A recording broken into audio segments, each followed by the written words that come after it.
திண்டுக்கல் மாவட்டம் ஆத்தூர் அக்ரஹாரத்தைச் சேர்ந்தவர் கருப்பையா. இவர் கொத்தனார் வேலை பார்த்து வருகிறார். இவருக்கு சுதா என்ற மனைவியும் பிரவீனா, சிவானி ஆகிய 2 மகள்களும் உள்ளனர். இதனிடையே இந்த பகுதியில் பலத்த காற்றுடன் பெய்து வந்த மழை காரணமாக அக்ரஹார தெருவில் மாடியில் மின்சார வயறு அறுந்து கிடந்ததாக கூறப்படுகிறது. அப்போது மாடியில் குடியிருந்து வந்த கருப்பையா மீது மின்சாரம் தாக்கியுள்ளது. அவரது அலறல் சத்தம் கேட்டு அவரது மனைவி சுதா அருகில் சென்றுள்ளார்.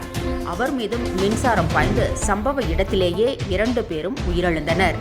கணவன் மனைவியின் அலறல் சத்தம் கேட்டு மாடி வீட்டிற்கு கீழ்த்தளத்தில் குடியிருந்த முத்துப்பாண்டி மாரியம்மாள் தம்பதியினரின் மகன் கல்லூரி மாணவர் சுப்பிரமணிய சிவா அவர்களை காப்பாற்ற முயன்றபோது அவரும் மின்சாரம் தாக்கி சம்பவ இடத்திலேயே பலியானார்.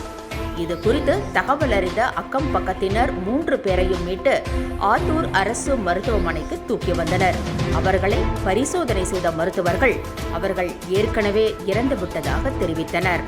தகவல் அறிந்து சம்பவ இடத்திற்கு விரைந்து வந்த செம்பட்டி காவல் ஆய்வாளர் சரவணன் மற்றும் காவல்துறையினர் தீவிர விசாரணை நடத்தி அவர்களது உடலை கைப்பற்றி பிரேத பரிசோதனைக்காக திண்டுக்கல் அரசு மருத்துவமனைக்கு அனுப்பி வைத்தனர்.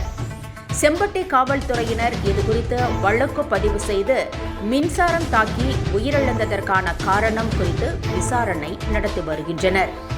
இச்சம்பவம் குறித்து அறிந்தவுடனே சம்பவ இடத்திற்கு விரைந்து வந்த தமிழக வெற்றிக் கழக மத்திய மாவட்ட செயலாளர் எம்.எல். வாசுதேவன் மற்றும் ஆத்தூர் மேற்கு ஒன்றிய தமிழக வெற்றிக் கழக நிர்வாகிகள் தாய் தந்தையை இழந்து வாடும் சிறுமிகளுக்கும் மகனை இழந்த பெற்றோருக்கும் ஆறுதல் கூறினர். மேலும் இந்த பகுதிக்கு தேவையான அடிப்படை வசதிகளை செய்து தருவதாகவும் அவர்கள் உறுதி